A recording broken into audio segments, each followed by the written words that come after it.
கீதா, கீதா,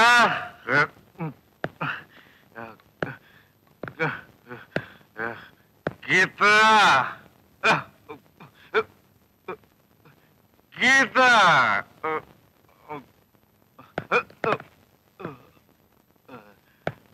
கீதா, கீதா.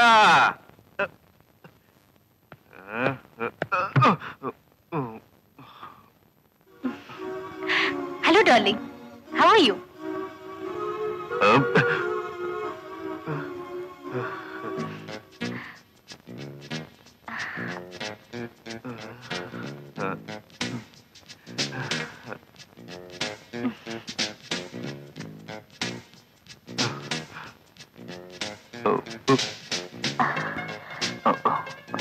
என்னாச்சு? எப்படி இருக்க? நீ தானே சொன்ன நீ பெரிய இடத்து பொண்ணு கல்யாணம் பண்ண போற. இப்ப என்னாச்சு? அதை விட பெரிய இடம் கிடைச்சிச்சா? இல்ல, அப்படி ஒண்ணும் இல்ல. அப்ப என்ன? அவருடைய அப்பா இன்னொரு பணக்கார பையன்கிட்ட கல்யாணம் பண்ணி வச்சுக்கிட்டாங்க. எனக்கு இப்ப நான் ரொம்ப மூட் அவுட்ல இருக்கேன். அதெல்லாம் மறந்துடு. உனக்கு நான் இருக்கேன்ல. வா போலாம்.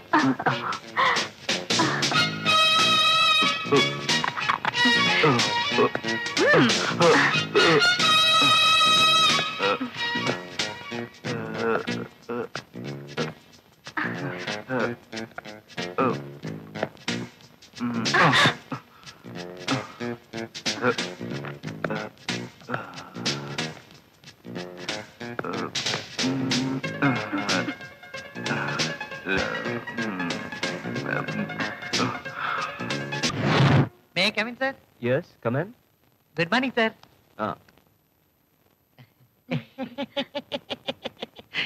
Sit down. இந்தாங்க.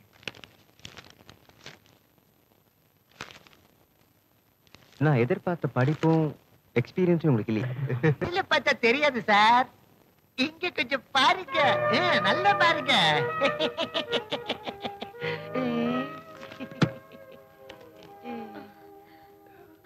என்ன சொன்ன?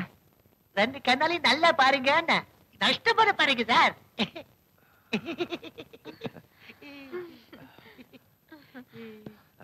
என்ன சொன்ன? நல்லா பாத்துக்கோங்கன்னு சொன்னேன். நல்லா பாருங்க. என்ன சொன்ன? பாப்பா நல்லா. என்ன சொன்ன? சார், சார், பாப்பாவை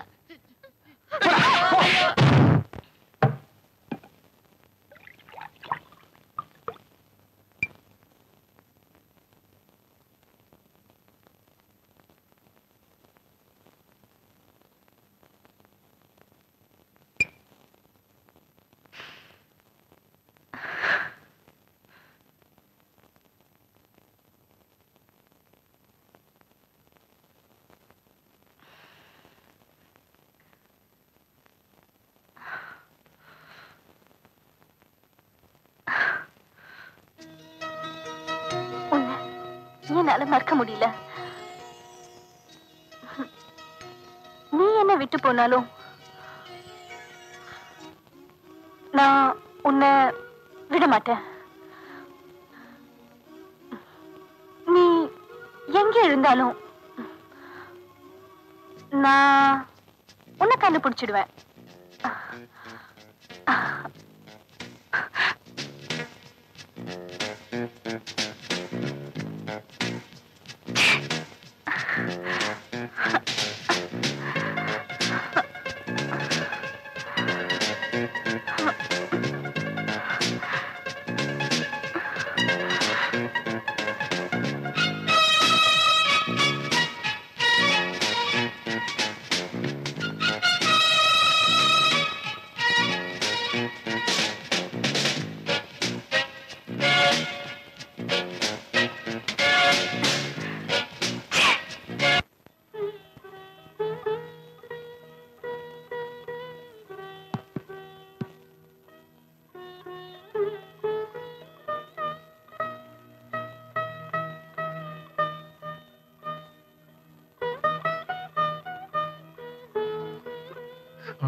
அழு, நல்ல அழு. எதுக்கு எனக்கு இப்படி ஒரு வாழ்க்கையை கொடுத்தேன்னு கடவுள்கிட்ட கேட்டு அழு. கவிதா, ஒரு நல்ல அப்பாவுக்கு நல்ல மகளை தானே நீ பிறந்த. உன் அப்பா உன என்ன போலதான் வளர்த்தாரு.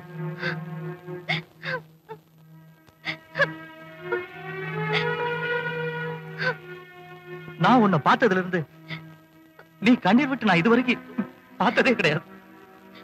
வாசு, நான் சொல்ல வரது. நீ என்ன சொல்ல போற?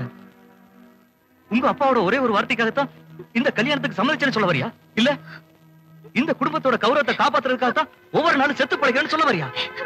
போதும் வாசு, போதும். மத்தவங்களுக்கு முன்னாடி உண்மையை பேசி கேசவன்ட்ட இருந்து சீக்கிரம் விலக பாரு. பேசாம அவங்க கூட வாழறதுக்கு எங்கேயாவது ஆத்திலே குளத்திலே விழுந்து சாகலாம். சபாஷ்.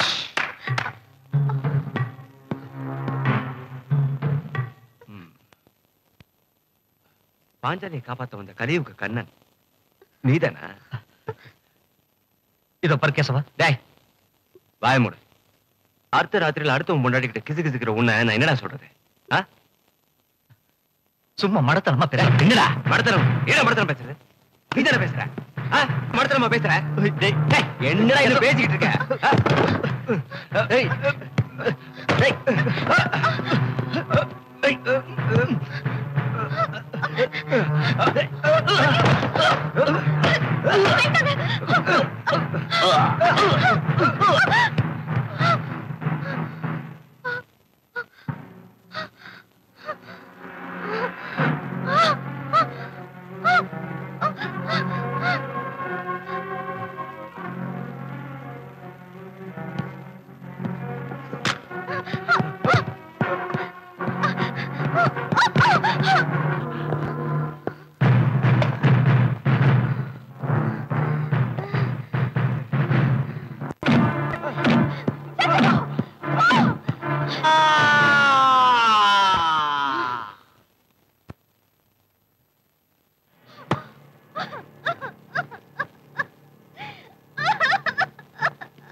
நீ மனுஷனை கொண்டதானே தப்பு.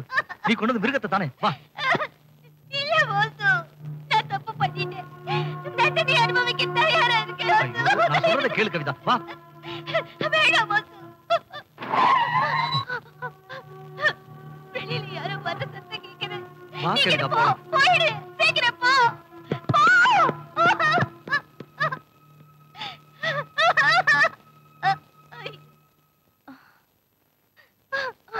அம்மா, அம்மாடி, என்னமா?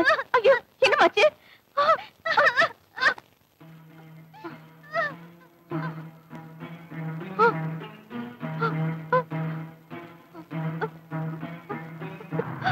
ஐயோ!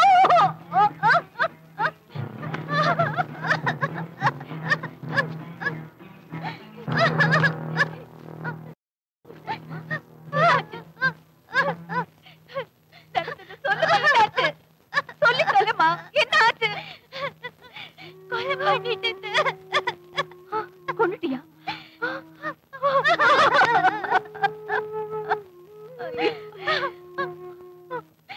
அவனை குணப்படுத்துறேன்னு சொல்லிட்டேன். அதுக்குள்ள இப்படி எல்லாம் நடக்கும் எதிர்பார்க்கலையேப்பா. இனி போலீஸ் கேஸ், ஐயோ கோர்ட்டு, இன்னும் என்னெல்லாம் நடக்க போகுதோ கடவுளே. ஐயோ கடவுளே, நான் என்ன செய்வேன்? இன்னைக்கு உங்களுக்கு நான் கொடுத்த சத்தியத்தை, உங்க குடும்ப கௌரவத்தை, அந்தஸ்தையும் நான் காப்பாத்துவேன்.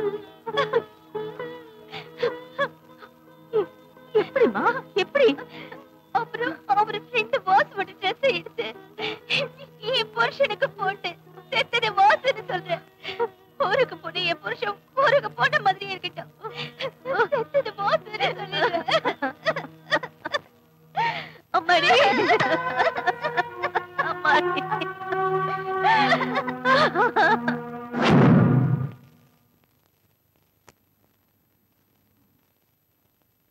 கவிதா என்னை கட்டாயப்படுத்துறதுனால கார் வர சத்தத்தை கேட்டு நான் அங்கிருந்து புறப்பட்டேன்.